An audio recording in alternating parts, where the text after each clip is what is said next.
This copyrighted telecast may not be reproduced, retransmitted, or used in any form without the authorized written consent of NASCAR Broadcasting. NASCAR would like to thank all of our loyal fans for your continued support, and we hope you enjoyed today's broadcast.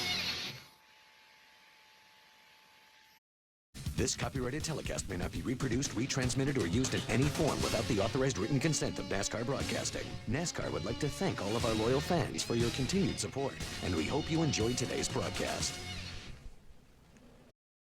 Denny Hamlin, Jimmy Johnson, Casey Kane, Greg Biffle, Kevin Harvick still hold the fastest laps of this session. This is a 1-hour practice, and later on this evening, a 1.5-hour final practice for tomorrow night's shootout that you'll see live on Fox.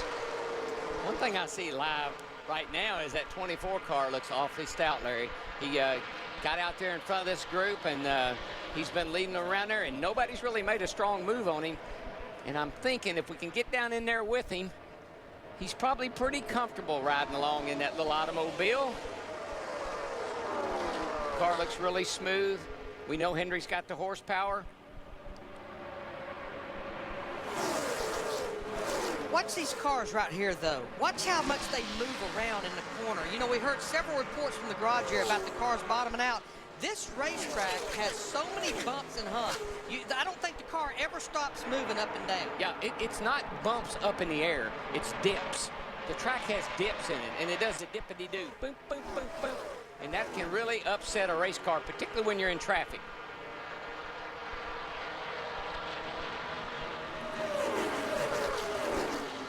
They get the duping on you when they go through those bumps like that. Matt? And Mike, before our commercial break, now DW was talking about the different characteristics of cars and when they're handling in certain situations, and he was talking about how the back end just jumps out. That's exactly what Elliott Sadler has been complaining about his number 19 Dodge. He says it floats the nose, and just all of a sudden when he tries to put any wheel in it, it just starts to come around. So they're talking about what small adjustments to try to make on that Dodge next time he comes in the garage. Larry, that car looks like it's porpoising. The nose goes up, the nose comes down, up, down, but the car doesn't exhibit that balance. And what makes it a big challenge to try to fix, Mike, is you're locked into a big portion of the setup. Basically, every race car out there, they are issued the rear shocks. Everyone will run the same rear shock package.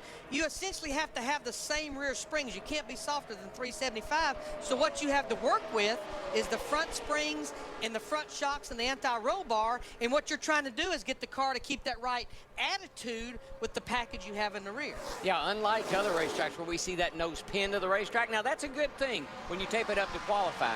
But attitude. In the wind tunnel, sometimes the nose up a little bit on these race cars is actually faster than it pinned all the way down to the track because you're picking the nose up a tad and hiding that rear spoiler just a little bit more. If you look at these cars, unlike tracks we normally go to, you don't see the rear spoiler sticking out. When you see the spoiler on one of these cars, it will not be on the right side like it is on a mile-and-a-half track. You'll see a little bit of it hanging out on the left side like we see that.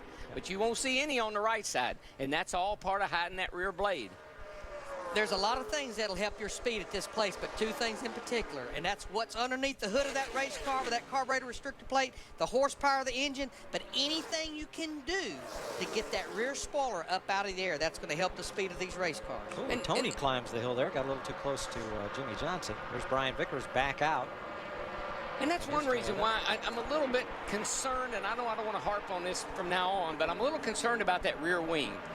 We know what to do with the rear spoiler on the car today. We know what the angles do. We know what moving it does. We have no experience whatsoever with a rear wing like we're getting ready to tackle.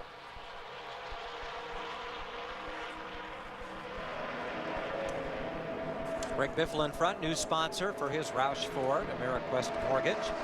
They've been with the Roush organization for several years and move into a primary sponsor role this year for Greg Biffle. Krista?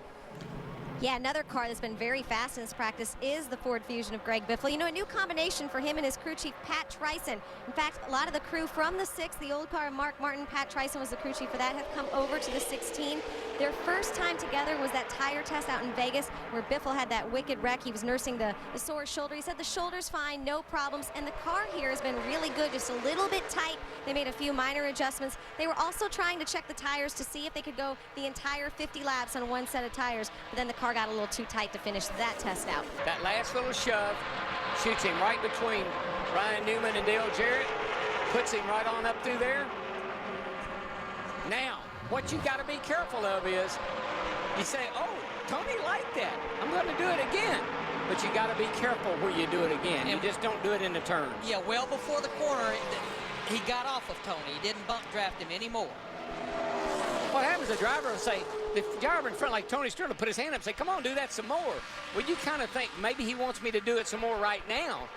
And what he really wants you to do is wait till we get straight and do it some more. Man. Kasey Kahne. That's called a slicing and dicing. Kahne is quickest in this practice. Dick Berggren. And that's the result of the crew doing an awful lot of work between the first practice session, Mike, and this practice session. Mechanics underneath that car for nearly the full hour and a half. Changing, interestingly enough, the crush panels around the wheel wells. Kahne said the car was just plain too loose. He couldn't run it wide open. Apparently, they've got it fixed now. Doc, what they do is right in behind the front tires, you can curve those crush panels, make them look like half moons.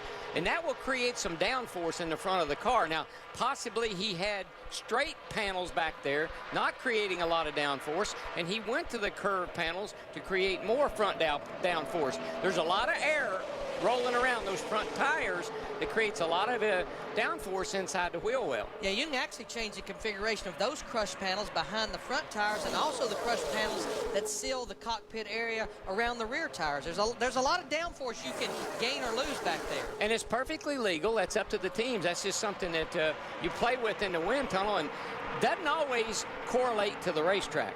All right, David Gilliland's the only rookie in this race.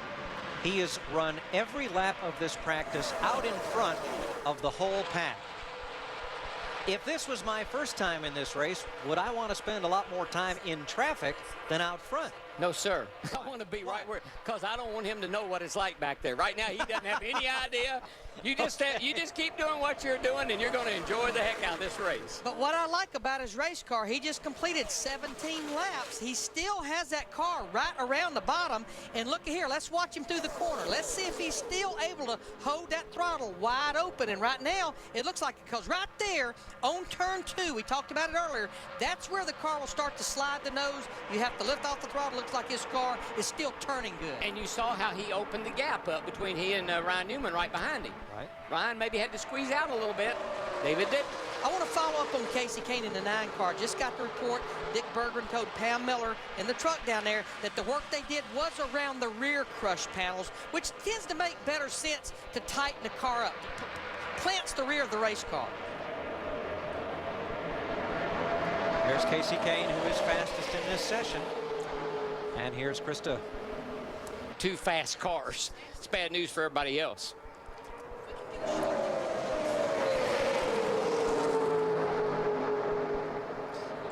Add the 11 Hamlin to that mix, and here's Scott Riggs tacking on the back of that draft. Yeah. Darrell, I want you to help me with something right here. When they come off of turn 2, look at Dale Earnhardt Jr., the 8 car that's a Chevrolet, and let's watch Scott Riggs in the 10 to Dodge. Look at the difference in the nose to the racetrack. Look at the 10 car all the way down on the ground, and I noticed last time, look how high the 8 car's off the ground. That tells me there's quite a difference in the attitude they're running these cars, front springs, front shocks, and sway bar. Yeah, there's a number of things that could cause that, Larry. One thing is tape. I don't know who's got the most tape on the nose. The more tape you put on the nose, as you well know, the more it's going to suck it down. But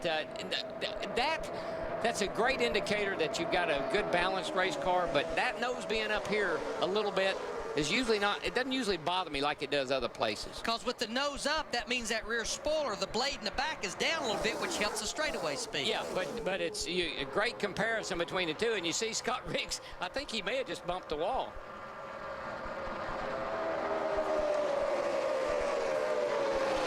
Tomorrow night, one of these drivers will be the first Nextel Cup driver in Daytona's victory lane for Speedweeks 2007.